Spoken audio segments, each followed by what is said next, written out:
जय Hind students, our today's topic is Oswald Avery experiment. Previous classes में आपने समझा था फ्रेडरिक ग्रिफिथ का एक्सपेरिमेंट, जिससे दुनिया को ये समझ में आया कि DNA is the genetic material. अगर आपने प्रीवियस वीडियो नहीं देखी है तो फर्स्ट ऑफ ऑल आप उसे वॉच करें, देन आप इस वीडियो को देखें। स्टूडेंट्स, प्रीवियस क्लास में हम लोगों ने सीखा था फ्रेडरिक ग्रिफिथ के एक्सपेरिमेंट को, दैट इज़ गिवन इन 1928। जी हाँ, कब दिया गया था? 1928 में। क्यों दिया गया था? In the search of genetic material. आज की डेट में आपको पता है DNA is the genetic material, but ये बात हमें किसने बताई? फ्रेडरिक ग्रिफिथ ने बताई। वहाँ पर कुछ कन्फ्यूज़न थे, उन कन्फ्यूज़न को दूर किया ओसवाल्ड अवेरी एक्सपेरिमेंट के थ्रू। बट उसके बाद भी साइंटिस्ट की कम्युनिटी में ये डाउट रहा इनकी प्यूरिफिकेशन की टेक्निक्स को लेकर, जो भी आप आगे की क्लास में समझोगे। फिर इसके बाद 1952 में हर्शे एंड चेज एक्सपेरिमेंट के थ्रू ये क्लियरली पता चल गया दुनिया को कि DNA is the genetic material. Students, previous class पे बेस अपन ने एक क्वेश्चन समझा हुआ है, क्लियर? उस क्वेश्चन की समझ के थ्रू, वो जो कंसेप्ट आपने समझा है उस समझ के थ्रू आपको इस क्वेश्चन को अटेम्प्ट करना है। Then we will move to this experiment. Is it clear? Okay, आइए समझते हैं इस क्वेश्चन को। यहाँ पर दिया गया है, which of the following shows transformation with respect to WRT means students with respect to Griffith experiment. Is it clear? Previous class में हम लोगों ने समझा था ट्रांसफॉर्मेशन या फिर ट्रांसफॉर्मिंग प्रिंसिपल के बारे में। इसे स्टूडेंट्स किसने दिया था? फ्रेडरिक ग्रिफिथ ने। किसने दिया था स्टूडेंट? फ्रेडरिक ग्रिफिथ ने। आप लोगों को रिकॉल करूं मैं कुछ कंसेप्ट को, तो आप लोगों को याद आ रहा होगा कि फ्रेडरिक ग्रिफिथ ने एक्सपेरिमेंट किया था। किसके ऊपर किया था स्टूडेंट्स? स्ट्रेप्टोकॉकस निमोनी के ऊपर। जी हाँ, फ्रेडरिक ग्रिफिथ ने एक्सपेरिमेंट परफॉर्म किया था किस पर? स्ट्रेप्टोकॉकस निमोनी के ऊपर। स्ट्रेप्टोकॉकस न्यूमोनी के ऊपर। ये स्ट्रेप्टोकॉकस निमोनी स्टूडेंट्स क्या हैं? ये बैक्टीरिया हैं जो निमोनिया डिजीज़ कॉज करते हैं। तो आपने देखा था इस स्ट्रेप्टोकॉकस निमोनी की स्टूडेंट्स 2 स्ट्रेन मिली थी। कौन कौन सी? S strain and R strain. जी हाँ, S strain and R strain. आपको पता है S स्ट्रेन जो है ये कैसी है स्टूडेंट्स? पैथोजेनिक है। इसी पैथोजेनिक स्ट्रेन को आप क्या बोलते थे? डिजीज कॉजिंग है। जो डिजीज कॉजिंग को ही अपन क्या बोल लेते थे स्टूडेंट्स? वरुलेंट। क्या बोल लेते थे आप इसे? वरुलेंट।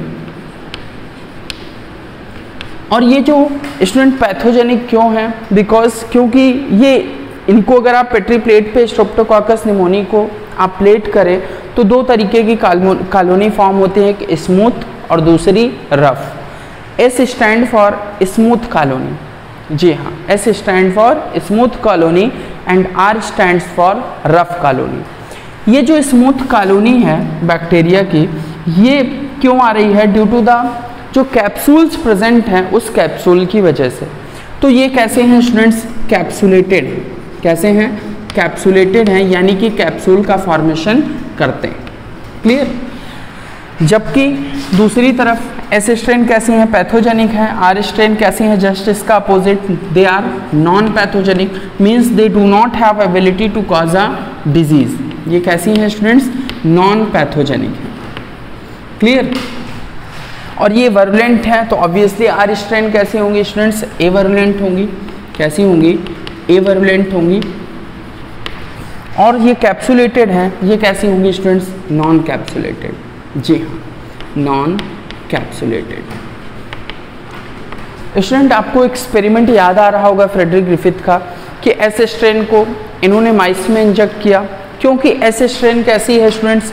पैथोजेनिक है, तो माइस will die. Clear?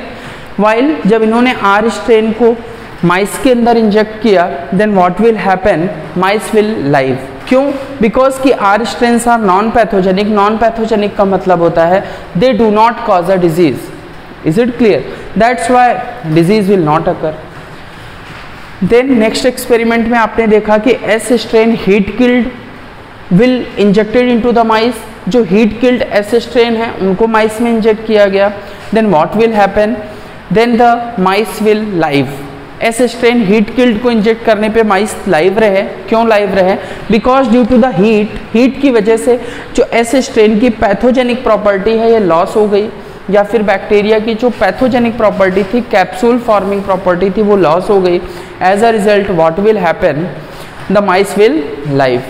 Heat killed के केस में जब हीट किल्ड और आर स्ट्रेन को मिक्स किया तो माइस कैसा होना चाहिए था लाइव, बट माइस की क्या हो गई, डेथ हो गई. क्यों हो गई? Due to the transformation, S strain का डीएनए ट्रांसफर हो गया था आर स्ट्रेन में. Clear? As a result what will happen, mice will die. अगर आपने ये अभी तक जो हम लोगों ने डिस्कस किया ये प्रीवियस वीडियो की समरी थी. क्लियर? ये हमने इसलिए रिकॉल किया, रिकैप किया ताकि आप इस क्वेश्चन को अटेम्प्ट कर पाएँ. Clear? It is a question of NEET. तो नीट में क्वेश्चन किस तरीके से पूछे जाएंगे इस फॉर्म में, तो आपकी ये जो अंडरस्टैंडिंग है इसी अंडरस्टैंडिंग को आपको अप्लाई करना है. तो मेरे साथ समझने की कोशिश करिए इस क्वेश्चन को. यहाँ पर आपको बताया गया है कि कौन सा, इन सारे स्टेटमेंट्स में यहाँ पर 4 स्टेटमेंट्स दिए गए हैं, ए, बी, सी और डी. यहाँ पर आपसे पूछा गया है कौन सा स्टेटमेंट ट्रांसफॉर्मेशन को प्रूफ करता है with respect to the Griffith experiment. Clear? First statement read करें. Mouse inoculated with encapsulated bacteria. कहने का मतलब इनकैप्सुलेटेड, स्टूडेंट आपको कंफ्यूज कर रहा होगा यहाँ पर. इनकैप्सुलेटेड कहने का मतलब प्रेजेंस ऑफ कैप्सूल.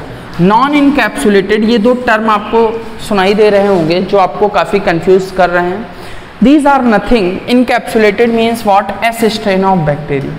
जब ये बोले एस स्ट्रेन कैसी हैं स्टूडेंट्स? वर्लेंट हैं, पैथोजेनिक हैं. ये पैथोजेनिक या वर्लेंट क्यों है? Due to the presence of capsule. किसकी वजह से? Due to the presence of capsule. ये जो कैप्सूल फॉर्म कर रहे हैं इसीलिए इनको क्या बोला गया है? इनकैप्सुलेटेड. Getting my point? तो ये जो कैप्सूल प्रेजेंट है इसी को यहाँ पर क्वेश्चन में क्या लिख दिया इन्होंने? इनकैप्सुलेटेड. सिंपल सी बात मैं आपको ये समझाना चाह रहा हूँ, आप समझ पा रहे होंगे कि ये जो इनकैप्सुलेटेड लिखा है, इनकैप्सुलेटेड यहाँ पर लिखने का मतलब है S strain have ability to form the capsule due to the presence of capsule. Capsule is what? Outer most wall of the bacteria. Bacteria में आपने पढ़ा है कैप्सूल है, यही फर्दर स्लाइम लेयर में कन्वर्ट हो रही थी. 11th में आपने इस पर पढ़ा हुआ है. तो कैप्सूल है, कैप्सूल के बाद में आपकी सेल वॉल है, देन आपकी प्लाज्मा मेम्ब्रेन है. तो वो जो कैप्सूल है एस स्ट्रेन के बैक्टीरिया के पास, वही पैथोजेनिक की प्रॉपर्टी यानी कि डिजीज कॉज करने की एबिलिटी प्रोड्यूस कर रही. इसी कैप्सुलेटेड को क्वेश्चन में आपको किस टर्म में दिया गया है? इनकैप्सुलेटेड. अब यहाँ पर क्योंकि कैप्सूल नहीं है तो इसे क्या बोल दिया गया? नॉन इनकैप्सुलेटेड, यानी कि नो कैप्सूल. आपको हो सकता है नेक्स्ट टाइम लैंग्वेज चेंज करके वहाँ पर वो नॉन कैप्सुलेटेड दे दें. अगर कोई बोले नॉन कैप्सुलेटेड, कोई बोले नॉन इनकैप्सुलेटेड, इसका मतलब आपको समझना है आर स्ट्रेन. कंसेप्ट है, रटना नहीं है बिल्कुल भी, आप समझ पा रहे हो. तो आर स्ट्रेन कैसी हैं? नॉन पैथोजेनिक है, ए वर्लेंट है, नॉन कैप्सुलेटेड है. इन्हीं को हम लोग और क्या बोल सकते हो आप? These are what? Non encapsulated. जी, इन्हीं को अपन क्या बोल सकते हैं? Non encapsulated. समझ पा रहे हैं स्टूडेंट्स आप? जी, इज इट क्लियर? अब समझते हैं. Mouse inoculated with encapsulated bacteria. कहने का मतलब एस स्ट्रेन माइस में प्रेजेंट थी, इस वजह से पता चला कि DNA is the genetic material. No, इससे तो अपन कह ही नहीं सकते हैं. इसमें डेथ हो रही थी, बट क्या इससे पता चलता है ट्रांसफॉर्मेशन का? नो. आगे रीड करते हैं. Mouse inoculated. Inoculated means what student? Inoculated का मतलब होता है वैक्सीनेटेड. जी हाँ, इनॉकुलेटेड मीन्स वैक्सीनेटेड. इसे हिंदी में अपन क्या बोल सकते हैं? टीका लगाना. समझ रहे हो आप? टीका लगाना. Inoculated means what? Vaccinated. Is it clear? Mouse inoculated with non encapsulated bacteria. अच्छा ये बताओ, माउस को इनॉकुलेट किया गया नॉन इनकैप्सुलेटेड बैक्टीरिया के थ्रू, तो ये बैक्टीरिया की नॉन इनकैप्सुलेटेड कौन से स्ट्रेन है? एस स्ट्रेन और आर स्ट्रेन. जी हाँ, आर स्ट्रेन. तो क्या आर स्ट्रेन से पता चला? जी नहीं. हमें पता कब चला था? हमें पता चला था जब एस हीट किल्ड बैक्टीरिया को आर स्ट्रेन के साथ हम मिक्स कर रहे थे, तो हम देख रहे थे कि जो आर स्ट्रेन थी it will become capsulated due to the transfer of something substance, some substance. This substance is today is called as the DNA. आप देख रहे थे हीट किल्ड एस स्ट्रेन को और आर स्ट्रेन को मिक्स करने पर माइस विल डाई। माइस क्यों डाई कर रहा था? बिकॉज एस स्ट्रेन से कुछ ट्रांसफ़र हो रहा था, डीएनए ट्रांसफ़र हो रहा था, और वो डीएनए आर स्ट्रेन में बैक्टीरिया के जा कर के उसके डीएनए में इनकॉर्पोरेट होकर के उसे एक्टिवेट कर रहा था, ट्रांसफॉर्म कर रहा था, कन्वर्ट कर रहा था पैथोजेनिक फॉर्म में। कंसेप्ट रॉक सॉलिड है आपके। आगे मूव करते हैं। यहाँ पर आपने सीखा कि mouse inoculated with non encapsulated bacteria, मतलब कि माउस में आर स्ट्रेन को इंजेक्ट किया गया था, इससे? जी नहीं। क्यों नहीं? क्योंकि आर स्ट्रेन या एस स्ट्रेन से नहीं। अभी भी आपने पढ़ा कि दोनों के मिक्सअप के बाद heat killed S strain plus R strain के बाद ही पता चला DNA is the genetic material. So this statement is also wrong. Is it clear? Mouse inoculated with heat killed encapsulated bacteria. क्या माउस जो इनॉकुलेट किया गया था हीट किल्ड इनकैप्सुलेटेड बैक्टीरिया से, इस वजह से पता चला गया? मतलब कि जो हीट किल्ड एस स्ट्रेन है उनको इंजेक्ट किया गया था तो माइस विल लाइव। क्यों? क्योंकि जो डिजीज कॉजिंग एबिलिटी थी, जो पैथोजेनिक प्रॉपर्टी थी एस स्ट्रेन की, वो हीट करने पे लॉस हो जा रही थी। क्लियर? तो obviously this option is also wrong, because कि इससे भी हमें ये नहीं पता चलता कि ट्रांसफॉर्मेशन हुआ है, किसी चीज का ट्रांसफर हुआ है। Is it clear? Last one is what? Heat killed encapsulated and non encapsulated bacterial inoculation. जी हाँ, this one is right statement. Why? Because यहाँ पर देखें, heat killed encapsulated means heat killed S strain, जिसे अपन क्या बोलते थे? हीट किल्ड इनकैप्सुलेटेड का मतलब क्या है? Heat killed S strain. आप यहाँ पर लिख सकते हो एस स्ट्रेन। एस स्ट्रेन के लिए इन्होंने क्या टर्म यूज़ किया है? इनकैप्सुलेटेड। यही तो हम लोगों ने भी पढ़ा है, एस स्ट्रेन इनकैप्सुलेटेड। एक्सपेरिमेंट में हीट किल्ड किया था उन्होंने, उसी एक्सपेरिमेंट की बात की। और इसको किसके साथ में मिक्स कर रहे हैं? नॉन इनकैप्सुलेटेड, यानी कि किसके साथ? Non encapsulated bacterial means what? R strain bacteria के साथ। इन्होंने जब मिक्स किया तो फिर इन्होंने क्या देखा? There is something which is transferred from the S strain to the R strain, और you can say encapsulated bacteria के थ्रू कोई चीज़, कोई सब्सटेंस ट्रांसफर हो रहा है नॉन इनकैप्सुलेटेड बैक्टीरिया में, और उसी को फिर फर्दर बोला गया transforming principle. Is it clear? Students, I hope आपको क्वेश्चंस की एक्सप्लेनेशन अच्छे से समझ में आ गई हैं। अगर नहीं आई हैं तो प्लीज़ जो ट्रांसफॉर्मिंग फ्रेडरिक ग्रिफिथ का एक्सपेरिमेंट है, जो प्रीवियस क्लास हैं, आप उसे वॉच करें, देन आप इस क्वेश्चन को अटेम्प्ट करें। Clear? I think crystal clear, आपको सारे कंसेप्ट समझ में आ गए हैं। आइए अपन मूव करते हैं आगे। तो स्टूडेंट्स, आपने समझा कि transformation means what? It is a transfer of naked DNA. कहाँ से स्टूडेंट्स? फ्रॉम एस स्ट्रेन, किस कहाँ पर? To the R strain. Clear? अब ध्यान से समझिएगा। अब वहाँ पर हमें ये तो पता चल रहा है कि एस स्ट्रेन से कोई चीज़ ट्रांसफ़र हो रही है आर स्ट्रेन में, as a result R strain become the pathogenic. जी हाँ, बट ये तो क्लियर ही नहीं हो पाया था कि विच सब्सटेंस इज ट्रांसफर्ड, कौन सा सब्सटेंस ट्रांसफ़र हो रहा था, ये इंफॉर्मेशन साइंटिस्टों के पास नहीं थी। ये तो ऑफकोर्स पता चल गया कि S strain, heat killed S strain से कोई सब्सटेंस ट्रांसफ़र हो रहा है आर स्ट्रेन के अंदर, जो कि आर स्ट्रेन को पैथोजेनिक बना रहा है। बट स्टूडेंट्स, वो सब्सटेंस डीएनए है, प्रोटीन है, या फिर आरएनए है, इस बात को लेकर के साइंटिस्ट कम्युनिटी में एक बड़ा सा कन्फ्यूज़न था। उसी कन्फ्यूज़न को दूर करने के लिए कौन से साइंटिस्ट आए? ओसवाल्ड अवेरी एक्सपेरिमेंट किया गया। जी हाँ, कौन से साइंटिस्ट आए? ओसवाल्ड अवेरी। ओसवाल्ड अवेरी के साथ साथ और भी साइंटिस्ट थे, जैसे कि Oswald Avery, Colin MacLeod, Maclyn McCarty. Students, ये जो 3 साइंटिस्ट हैं एनसीईआरटी में गिवन हैं, और ये साइंटिस्ट काफ़ी इंपॉर्टेंट हैं from the point of view of NEET examination. तो आपको अगर पूरे नाम नहीं भी याद रख सकते हैं तो आप सिर्फ इतना याद रखें, अवेरी एंड कोवर्कर्स। अवेरी एंड कोवर्कर्स ये सभी क्या हैं स्टूडेंट्स? ओसवाल्ड अवेरी कौन है, कोलिन मैक्लियाइड क्या है, मैकलिन मैककार्टी क्या है?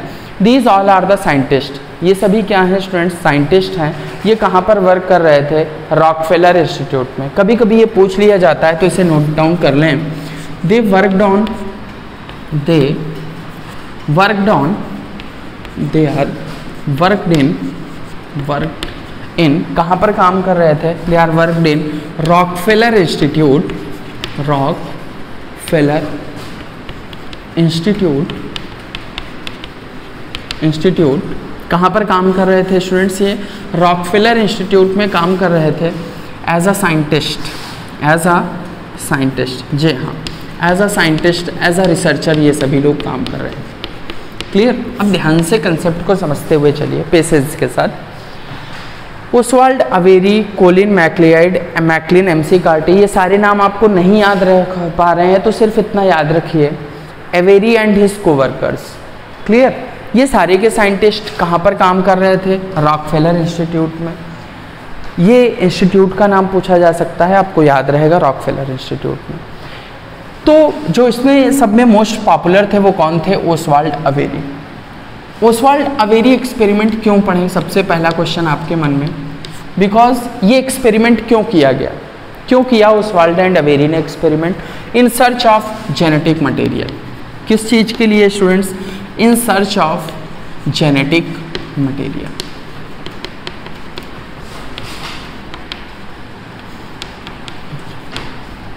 अब आपके मन में आ रहा होगा सर प्रीवियस क्लास में आपने बताया था फ्रेडरिक ग्रिफिथ ने एक्सपेरिमेंट किया था in the search of genetic material. Students जी हाँ, 1928 में एक्सपेरिमेंट किया था फ्रेडरिक ग्रिफिथ ने, बट उनके एक्सपेरिमेंट से साइंटिस्ट कम्युनिटी ने ये उनसे क्वेश्चन किया कि हीट किल्ड एस स्ट्रेन और आर स्ट्रेन में जब मिक्स कर रहे हैं आप और माइस में इंजेक्ट कर रहे हैं तो माइस की डेथ हो रही है ड्यू टू द ट्रांसफॉर्मेशन। आप बिल्कुल सही है, लेकिन वो ट्रांसफॉर्मिंग जो सब्सटेंस है वो सब्सटेंस डीएनए ही कैसे है ये आपको कैसे पता? तो इसे लेकर के फ्रेडरिक ग्रिफिथ के पास कोई भी एक्सप्लेनेशन नहीं थी। उस एक्सप्लेनेशन को किसने दिया? ओसवाल्ड अवेरी, या फिर आप कह सकते हैं अवेरी एंड हिज कोवर्कर्स। तो आपको ये समझना चाहिए कि जो ओसवाल्ड अवेरी एक्सपेरिमेंट है ये कोई अलग एक्सपेरिमेंट नहीं है, it is in the support of Frederick Griffith. Clear? तो यहीं पर अपन नोट डाउन कर लें, it supports Frederick Griffith experiment. आपको कंसेप्ट क्लियर रहेगा? जी हाँ, it supports Frederick Griffith experiment, Griffith experiment. Students आपकी अंडरस्टैंडिंग डेवलप हो पा रही होगी, आप समझ पा रहे होंगे चीज़ों को कि इस एक्सपेरिमेंट की ज़रूरत क्या थी। कोई भी एक्सपेरिमेंट तब होता है जब उसकी ज़रूरत हो। आपको पता है कि जो नीड थी उस टाइम पे वो ये थी, कंफ्यूजन ये था साइंटिस्ट कम्युनिटी में कि जो ट्रांसफॉर्मिंग सब्सटेंस है जो हीट किल्ड एस स्ट्रैंड से ट्रांसफर हो रहा है आर स्ट्रैंड में, वो सब्सटेंस कौन सा है स्टूडेंट्स? डीएनए है या प्रोटीन है? इसे लेकर के कंफ्यूजन थी। कब? 1928 में फ्रेडरिक ग्रिफिथ के टाइम पे। तो 1929 में ओसवाल्ड अवेरी एक्सपेरिमेंट हुआ जिसने ये बताया कि DNA is the genetic material. इन्होंने किसे सपोर्ट किया? फ्रेडरिक ग्रिफिथ के एक्सपेरिमेंट को। फर्दर इसमें भी कुछ प्रॉब्लम्स थी, that's why Hershey and Chase का एक्सपेरिमेंट हुआ जब हमें पता चला कि DNA is the genetic material. Is it clear? तो यहाँ पर आपको सिर्फ इतना याद रखना है, Oswald Avery experiment, it is in क्यों किया गया? In the search of genetic material. It supports, ये किस एक्सपेरिमेंट को सपोर्ट करता है अगर आपसे पूछा जाए तो आप बता पाओगे, it supports the Frederick Griffith experiment. किस एक्सपेरिमेंट को स्टूडेंट्स? फ्रेडरिक ग्रिफिथ एक्सपेरिमेंट को ये सपोर्ट करता है। क्लियर है यहाँ तक? आइए समझते हैं कि ओसवाल्ड अवेरी ने ऐसा क्या किया, ओसवाल्ड अवेरी ने ऐसा क्या किया जिसलिए आज के टाइम पर पूरी दुनिया में इनका नाम है। क्लियर? तो ध्यान से समझते हुए चलेंगे आप तो आपको सारे पॉइंट्स क्लियर होंगे, आपको अच्छे से चीज़ें समझ में आएंगे। तो स्टूडेंट्स ध्यान से समझिए आप, इन्होंने किया क्या? देखिए आपको पता है प्रीवियस एक्सपेरिमेंट एस स्ट्रेन एक अलग तरीके से समझे हम लोग। चलिए ध्यान से समझिए, आप फोर्थ स्टेप रिकॉल कर पा रहे होंगे उस एक्सपेरिमेंट में। स्ट्रेप्टोकॉकस निमोनी की 2 स्ट्रेन थी, स्ट्रेप्टोकॉकस निमोनी की 2 स्ट्रेन थी। कौन कौन से स्टूडेंट्स? एस स्ट्रेन और आर स्ट्रेन, ये तो पता है आप लोगों को, एस स्ट्रेन थी और एक आर स्ट्रेन। एस स्ट्रेन कैसी है स्टूडेंट्स? पैथोजेनिक है। आर स्ट्रेन कैसी है स्टूडेंट्स? Non pathogenic. सर यहाँ तक सारे पॉइंट्स क्लियर हैं, मैं यहाँ तक समझ में आ रहा है। अब ये नॉन पैथोजेनिक है, तो आर स्ट्रेन को अगर माइस में इंजेक्ट करें तो माइस लाइव होगा या डेड होगा? Of course mice will live. Mice क्यों लाइव है आर स्ट्रेन को इंजेक्ट करने में? बिकॉज सर आर स्ट्रेन कैसी है? नॉन पैथोजेनिक है, नॉन डिजीज कॉजिंग है। यहाँ पर अपन लिख सकते हैं not disease causing, not disease causing. पढ़ा है आपने प्रीवियस क्लासेस में, उसी पॉइंट को एक्सप्लेन करने की कोशिश है। अवेरी को भी ये बात पता थी। किसे पता थी? ओसवाल्ड अवेरी को। हम क्या समझ रहे हैं? Oswald Avery experiment. क्या समझ रहे हैं स्टूडेंट्स? ओसवाल्ड अवेरी एक्सपेरिमेंट, और you can say experiment of Avery and his coworkers. ध्यान से समझिएगा। आपसे अगर पूछा जाए कि अवेरी का एक्सपेरिमेंट पहले हुआ या ग्रिफिथ का, ऑफ कोर्स फ्रेडरिक ग्रिफिथ का, देन ओसवाल्ड अवेरी का, फिर इसके बाद हर्से एंड चेज का। ये सारे एक्सपेरिमेंट क्यों हुए? इन the search of genetic material. Clear? अब यहाँ पर देखिए, ऐसे स्ट्रेन को अगर इंजेक्ट किया जाए माइस में तो क्या होगा? माइस विल डाई। माइस की डेथ क्यों हो रही है ऐसे स्ट्रेन को इंजेक्ट करने में? बिकॉज ऐसे strain is pathogenic. Pathogenic means disease causing, disease causing. समझ में आ रही है बात जी? अब ध्यान से समझिएगा स्टूडेंट्स। अब ये जो एस स्ट्रेन है, क्लियर? अब अवेरी ने क्या किया कि ये जो एस स्ट्रेन थी, एस स्ट्रेन को यहाँ पर क्या किया? सपोज ये हमारी क्या है? टेस्ट ट्यूब है। ये अपनी क्या है? कोई भी टेस्ट ट्यूब है। इस टेस्ट ट्यूब के अंदर क्या प्रेजेंट है स्टूडेंट्स? इस टेस्ट ट्यूब के अंदर क्या प्रेजेंट है? These are the S strain, these are the S strain. S strain है। इस एस स्ट्रेन को क्या कर दिया जाए स्टूडेंट्स? हीट कर दिया जाए। क्या कर दिया जाए? हीट कर दिया जाए। तो यहाँ पर जो, यहाँ पर इस तरीके से जो आपको स्ट्रेन दिखेगी, वो स्ट्रेन कैसी होगी? हीट कर दिया गया तो वो स्ट्रेन मर जाएगी। इस ट्यूब के अंदर, टेस्ट ट्यूब के अंदर कौन सी स्ट्रेन बैक्टीरिया की पुटअप की गई एक्सपेरिमेंट में? S strain. इस एस स्ट्रेन को हीट किया गया, इस टेस्ट ट्यूब को हीट किया गया, तो ऑब्वियसली इसके अंदर प्रेजेंट है एस स्ट्रेन, तो वो एस स्ट्रेन की भी डेथ हो गई। तो उसे हम लोगों ने क्या नाम दिया? S strain heat killed. S strain heat killed. अब मेरा आपसे ये क्वेश्चन है, सोच के बताइएगा कि जो एस स्ट्रेन है इसे हम माइस में इंजेक्ट करते हैं तो क्या होती है? माइस की डेथ हो जाती है। लेकिन जब हम एस स्ट्रेन हीट किल्ड को माइस में इंजेक्ट करते हैं तो माइस की डेथ होगी? जी नहीं, नहीं होगी। क्यों नहीं होगी? Because due to the heat, क्योंकि हीट करने की वजह से ये जो एस स्ट्रेन के बैक्टीरिया हैं, स्ट्रेप्टोकॉकस निमोनी हैं, इनकी डेथ हो गई। बात समझ में आई? इसी वजह से एस स्ट्रेन हीट किल्ड को जब इंजेक्ट किया गया माइस में तो माइस की डेथ नहीं हुई। कंसेप्ट क्लियर है?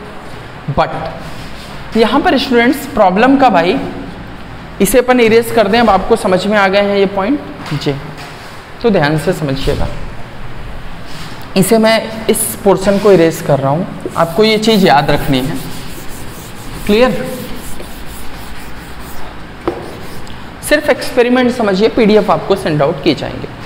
अब ये जो एस स्ट्रेन पैथोजेनिक है, डिजीज कॉजिंग है, ये जो एस स्ट्रेन हीट किल्ड है, इसे मैं शॉर्ट में क्या लिख दूं? S strain heat killed. समझ जाएंगे आप? S strain heat killed. Clear? तो ध्यान से समझिए। एस स्ट्रेन हीट किल्ड को मिक्स किया गया किसके साथ स्टूडेंट्स? आर स्ट्रेन के साथ। और फिर इसे इंजेक्ट किया गया कहां पर? माइस में। Injected in mice, injected in mice, then what will happen? Mice will die. माइस की क्या हो गई स्टूडेंट्स, डेथ हो गई। नाउ ये सरप्राइजिंग था किसके लिए, फ्रेडरिक ग्रिफिथ के लिए और पूरी साइंटिस्ट कम्युनिटी के लिए, कि RS स्ट्रेन हीट किल्ड को अगर हम इंडिविजुअली सेपरेटली इंजेक्ट कर रहे थे तो डेथ नहीं हो रही थी, जब हम R स्ट्रेन को सेपरेटली मिक्स कर रहे थे तो भी डेथ नहीं हो रही थी। लेकिन जब हम S स्ट्रेन हीट किल्ड को R स्ट्रेन के साथ में मिक्स कर दे रहे हैं तो इस केस में mice will die. Now the question arises why. तो इसी का आंसर प्रीवियस क्लास में आपने समझा था, due to the transformation S strain से हीट किल्ड से DNA ट्रांसफर हुआ R स्ट्रेन में, और ये R स्ट्रेन में जाकर के इनके अंदर इनकॉर्पोरेट हो गया, जिसकी वजह से डेथ हो गई। क्लियर। अब साइंटिस्ट कम्युनिटी ने, अब फ्रेडरिक ग्रिफिथ साहब क्या कह रहे थे, S स्ट्रेन हीट किल्ड से R स्ट्रेन के अंदर क्या ट्रांसफर हो रहा है, DNA, जिसकी वजह से R स्ट्रेन क्या हो जा रही है, S स्ट्रेन हीट किल्ड का DNA, क्योंकि हीट स्टेबल है तो ये DNA मॉलिक्यूल किसका students, S strain heat killed का।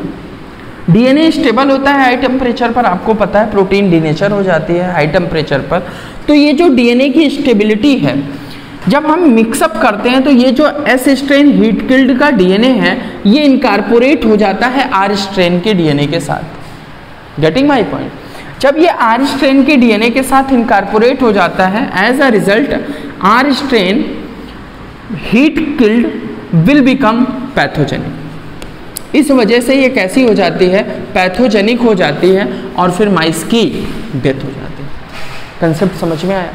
लेकिन साइंटिस्ट कम्युनिटी ने ये क्वेश्चन मार्क किया कि ये DNA ट्रांसफर हुआ, कुछ लोगों ने कहा सर ये प्रोटीन ट्रांसफर हुआ, कुछ लोगों ने कहा सर RNA भी तो ट्रांसफर हो सकता है। क्वेश्चन मार्क इज व्हाट, कि सर ये आप कैसे कह सकते हैं S स्ट्रेन हीट किल्ड को R स्ट्रेन के साथ मिक्स करने पर सिर्फ DNA ही ट्रांसफर होगा, ये आप कैसे कह सकते हैं। You have any evidence. जिस तरीके से कोर्ट में किसी बात को प्रूफ करने के लिए आपको क्या चाहिए, जज से आप क्या कहेंगे, जज को आप अपना लॉजिक बताएंगे, उसके बाद वो आपसे कहेंगे यू हैव एनी एविडेंस, क्या आपके पास कोई प्रमाण है, कोई एविडेंस है। सिमिलरली जो साइंटिस्ट कम्युनिटी थी उसने फ्रेडरिक ग्रिफिथ साहब से क्या मांगा, evidence. Is there any evidence. उन्होंने कहा एक्सपेरिमेंट बेहतर है, ये बताता है कि कुछ चीज ट्रांसफर हुई है, ट्रांसफॉर्मिंग प्रिंसिपल इसीलिए इसका नाम दिया गया, but the thing is DNA, protein और RNA, हाउ कैन यू से इट। तो इसी बात को क्लियरिफाई किया किसने, ओसवाल्ड अवेरी एक्सपेरिमेंट्स के थ्रू। बात समझ में आ गई। तो ओसवाल्ड अवेरी का एक्सपेरिमेंट किन चीजों पर फोकस होगा, हमारा S स्ट्रेन हीट किल्ड पर। क्लियर, कि वहां से DNA ट्रांसफर हुआ, प्रोटीन ट्रांसफर हुआ या RNA ट्रांसफर। यहां तक बात समझ में आ गई जी। इसे मैं इरेज कर दूं। स्टूडेंट्स थोड़ा सा कंसेप्चुअल टॉपिक है, इसलिए इसे एक एक छोटी छोटी चीजों को बहुत ही अच्छे से समझने की जरूरत है। क्लियर, इसे भी अपन इरेज कर लें जी। आपको ये पॉइंट समझ में आ गए होंगे कि किस तरीके से S स्ट्रेन हीट किल्ड की गई, जिसकी वजह से इनकी पैथोजेनिसिटी हट चुकी थी। आइए समझते हैं। ये जो ओसवाल्ड अवेरी साहब हैं, इन्होंने क्या किया, S strain heat killed choose की, S strain heat killed. S strain heat killed कहीं पर भी आपको लिखा हुआ मिले तो आपको सिंपली क्या समझना है, वो जो S स्ट्रेन बैक्टीरिया की थी उसे टेस्ट ट्यूब में रखा गया है, और उस टेस्ट ट्यूब में रखने के बाद इस S स्ट्रेन को क्या किया गया, हीट किया गया। तो जो बैक्टीरिया हुआ वो कैसा हो गया, S स्ट्रेन हीट किल्ड हो गया। अच्छा ये बताइए, ये जो S strain heat killed bacteria है, ये सारे की सारी चीज़ें कहाँ पर चल रही हैं स्टूडेंट्स, एक टेस्ट ट्यूब के अंदर हो रहा है ये एक्सपेरिमेंट। ये सपोज हमने यहाँ पर इस तरीके से, ये क्या है, हमारे S स्ट्रेन है, ये हमारा क्या है स्टूडेंट्स, S स्ट्रेन बैक्टीरिया है, कहाँ पर, इस टेस्ट ट्यूब के अंदर। विजिबल है आप लोगों को जी हाँ। आपको समझाने के लिए मैं फिर से नोट डाउन कर देता हूँ। यहाँ पर इसे क्या किया गया, इस टेस्ट ट्यूब को हीट किया गया, यहाँ से फ्लेम दे दी गई। तो हीट करने के बाद ये टेस्ट ट्यूब कैसी हो गई, S स्ट्रेन, इस टेस्ट ट्यूब के अंदर, ये टेस्ट ट्यूब आपको दिख रही होगी, इस टेस्ट ट्यूब के अंदर जो बैक्टीरिया प्रेजेंट है वो बैक्टीरिया कैसे हो गए, S strain heat killed bacteria हो गए। क्लियर। अब ये नॉन पैथोजेनिक है। अच्छा ये बताइए, इसके टेस्ट ट्यूब के अंदर क्या क्या प्रेजेंट होगा? डीएनए भी प्रेजेंट होगा, आरएनए भी प्रेजेंट होगा और प्रोटीन भी प्रेजेंट होगा। बात समझ में आ रही है? इस टेस्ट ट्यूब के अंदर डीएनए, आरएनए, प्रोटीन सारी चीजें प्रेजेंट होंगी। हाँ, बैक्टीरिया किल्ड है बट डिनेचर्ड फॉर्म में तो प्रोटीन प्रेजेंट होगी ना, ऑफ कोर्स प्रेजेंट होगी। तो यहाँ पर ये सारी चीजें प्रेजेंट थी। ये बात कब की है स्टूडेंट्स? 1929 की। अब इस बात से यहाँ पर आपने हेडिंग, आपकी एनसीईआरटी में जो हेडिंग मेंशन है वो क्या है? Biochemical characterization of transforming principle. Biochemical characterization कहने का मतलब कि केमिकल लेवल पर कि कौन सा सब्सटेंस केमिकली ट्रांसफर हुआ from the S strain heat killed into the R strain. As a result R strain will transform, R strain transform हुई, चेंज हुई एस स्ट्रेन में, पैथोजेनिक हुई और जो हमारा माइस है उसकी डेथ हुई। बात समझ में आ रही है? वीडियो को रिवाइंड करके एक एक शब्द अच्छे से समझें। क्लियर है? स्टूडेंट सीखने की कोशिश करें। इसी टाइम पर डीएनएज एंजाइम की भी डिस्कवरी हुई थी। किस एंजाइम की स्टूडेंट्स? डीएनएज की। स्टूडेंट ध्यान से समझिएगा, यहाँ से नीट में क्वेश्चंस आते ही आते हैं।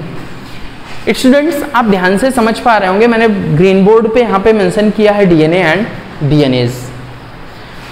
क्या कोई पूरी क्लास में से मुझे ये बता सकता है what was the difference between the DNA and DNAs? Anybody from the class? Anybody? Okay, you know DNA, I know. What you know about the DNAs? Anybody? Okay, no idea. अब ध्यान से समझिएगा, what was the DNAs and what was the DNA? Clear? दोनों में difference क्या है, कैसे समझते हैं इसको? DNA आपको पता है, DNA is what? Deoxyribonucleic acid. ये क्या है स्टूडेंट्स? ये जेनेटिक मटेरियल है। किसमें? Many organism as, well as few फ्यू वायरसेस में भी पढ़ा है आपने, बट ये इस डीएनएज के बारे में आपको आइडिया नहीं। तो DNAs is an enzyme. DNAs क्या है स्टूडेंट्स? एक एंजाइम है।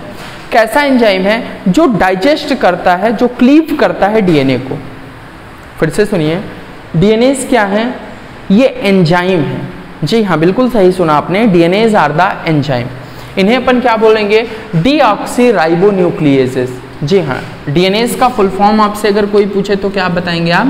डीऑक्सीराइबोन्यूक्लिएजेस। डीऑक्सीराइबोन्यूक्लिएजेस। स्टूडेंट्स ये इसी फॉर्म में आप रिप्रेजेंट भी करोगे। स्टूडेंट गलती क्या करते हैं, यहाँ पर इसे कैपिटल में कर देते हैं। ये मिस्टेक आप लोग नहीं करेंगे। डी और एन कैपिटल में होंगे, while A S E, DNAs, that is the correct representation of this enzyme. This enzyme is known as deoxyribonucleases. इस डीएनए को अपन क्या बोलते हैं स्टूडेंट्स? It is what? आप लोगों को पता है, डीऑक्सीराइबोन्यूक्लिक एसिड। जी हाँ, डीऑक्सीराइबोन्यूक्लिक एसिड। कंसेप्ट क्लियर है आपके? Deoxyribonucleic acid and DNase is what? Deoxyribonucleases. This DNA or you can say deoxyribonucleic acid is made up of, ये किससे बना हुआ होगा स्टूडेंट्स? deoxyribonucleotides. Clear? तो then it is made up of deoxyribonucleotide. It is made up of, किस चीज़ से बना हुआ है स्टूडेंट्स?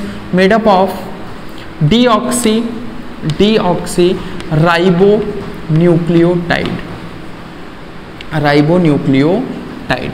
ध्यान से समझें, जबकि ये जो हमारा डीऑक्सीराइबोन्यूक्लिएजेस हैं, ये किसका बना होगा? ऑब्वियसली प्रोटीन का बना हुआ होगा। क्यों होगा? क्योंकि आपको पता है डीऑक्सीराइबोन्यूक्लिएजेस क्या है? It is an enzyme. It is an enzyme. तो अपन लिख लेते हैं क्या? डीएनएज क्या है students? DNAs is an enzyme. Is an enzyme. तो अब आपको सारी स्टोरी समझ में आ जाएगी कि ये जो डीएनएज हैं वो एंजाइम हैं। तो सारे के सारे एंजाइम किसके बने होते हैं? प्रोटीन के। Is there any exception? आप लोगों ने पढ़ा है कौन सा? जी हाँ, excellent. Let's give a big hand for him. Ribozyme. Clear? Clap मत करिए, वीडियो है। तो डीएनएज इज एन एंजाइम। बात समझ में आ गई? सारे के सारे एंजाइम प्रोटीन के बने हैं, तो ये डीएनएज भी हमारा किससे बना हुआ होगा? प्रोटीन का है। अब देखें, it act as a genetic material, act as a genetic material, किस तरीके से? जेनेटिक मटेरियल की तरीके से काम करता है। क्लियर? मतलब कि ये जेनेटिक इंफॉर्मेशन को स्टोर करता है। वाइल जो हमारे डीएनएजेस हैं ये क्या करते हैं? It digest the DNA molecule, ये डीएनए मॉलिक्यूल को ब्रेक कर देते हैं। इट डाइजेस्ट डीएनए, ये स्टूडेंट्स क्या करते हैं? इट डाइजेस्ट डीएनए, यानी कि ये डीएनए मॉलिक्यूल को ब्रेक डाउन कर देते हैं। तो आप कहोगे कि